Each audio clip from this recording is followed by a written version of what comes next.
Well, the first week of my fitness routine is under my belt, and I'm becoming a little bit more aware of how I'm feeling and about what I'm eating. And this morning, I'm joined by 2 News fitness expert, Wes Cole. And Wes, we made it through the first week. We did. You know, it felt pretty good. A lot of folks are wondering, where did you start your weight at? I started off at 254, and I weighed this morning at 249, so I dropped 5 pounds the first week. Awesome. Well, that's kind of to be expected. We've talked a little bit about what we did, to kind of get started with the fitness. The fitness is pretty basic. I know a lot of people are asking, they're maybe expecting something revolutionary, but the key this week was really keeping you healthy. You're over 200 pounds, and I believe people that are over 200 pounds should probably be doing more walking than running. We're keeping your knees real healthy. We noticed earlier in the week you had a little cold. I noticed your resting heart rate was up a few points, so we kind of dialed it back a little bit. And I think it's important for everybody, especially when they're getting started.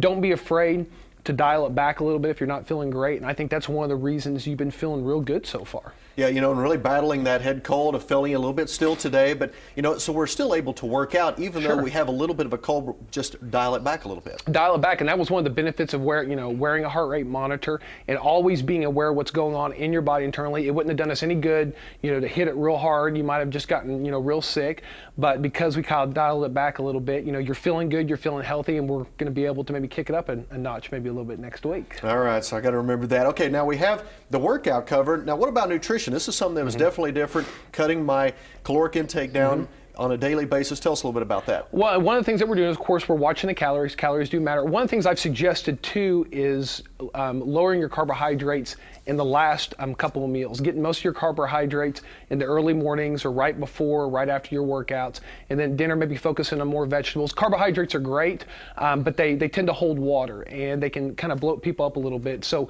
maybe getting rid of a lot of your grain-based carbohydrates, the bread, the pasta. I know it's great for dinner. I love pasta at dinner, but when you're really trying to lose weight, that can help. It's all details, but that's one thing that you've been doing. It seems to be a technique that's working real well for you.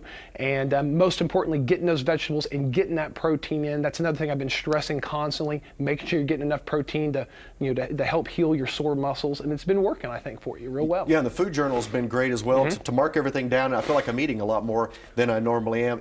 We're talking about now after the first week, there's been some obstacles, a little soreness, that type of thing, a little crankiness, moodiness. Yeah. And I know a lot of folks are out there that are probably going through this, having the same thing. On Monday night at 10 o'clock, I talked to Wes a little bit about some of the things that we go through, and on Monday night at 10, we're going to be able to hear some of the answers that you gave us in terms of how to fight through some of those obstacles early on. Sure. We talk a lot about the psychological thing. I call it the diet blues, and people start getting a little cranky, but if you can just battle through that, a couple times, your body kind of reaches balance again, and you start feeling so much better. But expect that, and we're going to kind of go over some tips on how we can beat that a little bit easier. All right, I'm ready for week number 2. I want to get to at least one question here for you, Wes. Cindy asked, and we hear this quite often, would you recommend a low carbohydrate approach? Well, like I said, carbohydrates, you can really kind of control them. But I don't like total low carbohydrate approaches because you just have no energy to work out.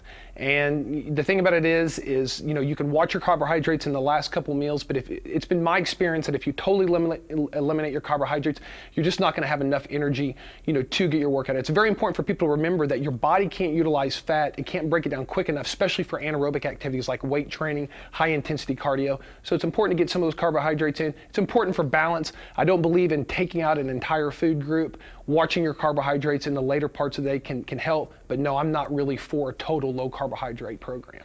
All righty, Wes, well, we appreciate it. And like you say, we're going to go into week number 2. And I'm excited. And I'm already looking forward to it. Brianne, back to you.